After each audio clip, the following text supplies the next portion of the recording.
Combinator just sent its first check in USDC, and it landed on Solana. Combinator has completed its first stablecoin investment.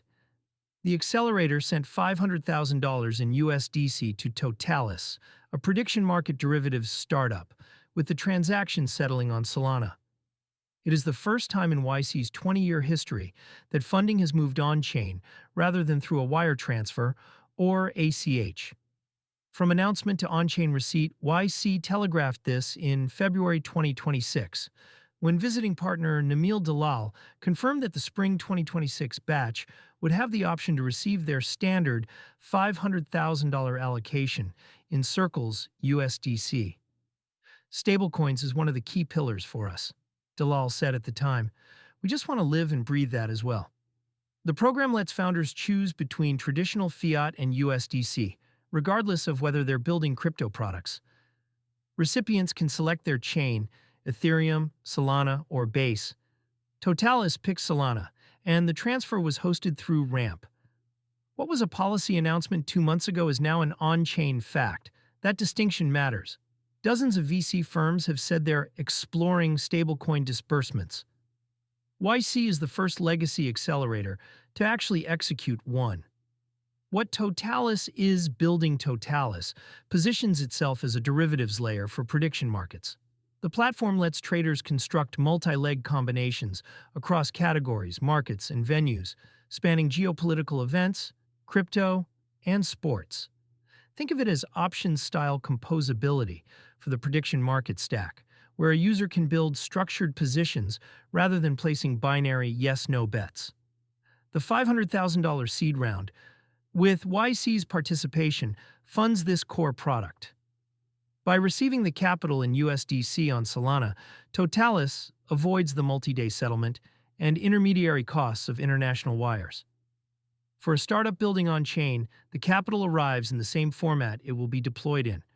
Why Solana, and why it matters for the chain's payments narrative. Totalis could have taken the USDC on Ethereum or Base. Choosing Solana adds one more institutional data point to a chain that has been accumulating them. Solana-based card issuers like Jupiter, Cast, and Solflare already process retail USDC spend on the same network. Payment protocol X402, which Solana introduced at Consensus Hong Kong, targets machine-to-machine USDC payments. Now venture capital itself settles on Solana. The retail, institutional, and infrastructure layers are converging on the same chain. SOL was trading at 85.72, up 4.2% over 24 hours as of April 14, 2026. BTC sat at 74,440, plus 4.8%, and ETH at 2368, 7.9%, with the Fear and Greed Index at 54, neutral. The precedent problem for traditional VCs, Dalal noted in February that he was unaware of any legacy venture capital firm offering stablecoin funding to founders. That's no longer a theoretical gap. YC has a live transaction, and every other accelerator now faces a simple question. Why are you still wiring money? For founders outside the United States, the appeal is obvious. International wires can take 3 to 5 business days, involve correspondent bank fees, and sometimes fail compliance checks that freeze funds for weeks.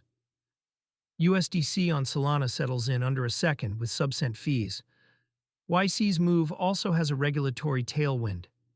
The Genius Act, signed into law in 2025, gave stablecoins a federal framework in the U.S. Circle's USDC has become the default compliant stablecoin for institutional use, and its growing dominance in European markets suggests the same pattern abroad. What comes next? YC CEO Gary Tan has indicated the organization plans to make future investment payments in stablecoins rather than through traditional banking rails. If stablecoin disbursement becomes the default rather than the opt-in, it changes the plumbing of early-stage funding. Startups that receive capital in USDC need spend infrastructure, payroll providers that accept stablecoins, vendor payments on-chain, and for day-to-day expenses, crypto cards that let founders off-ramp USDC without converting back to a bank account first. The entire stack from investment to spend gets shorter. For now, Totalis has $500,000 in USDC on Solana and a product to build. YC has a receipt on-chain.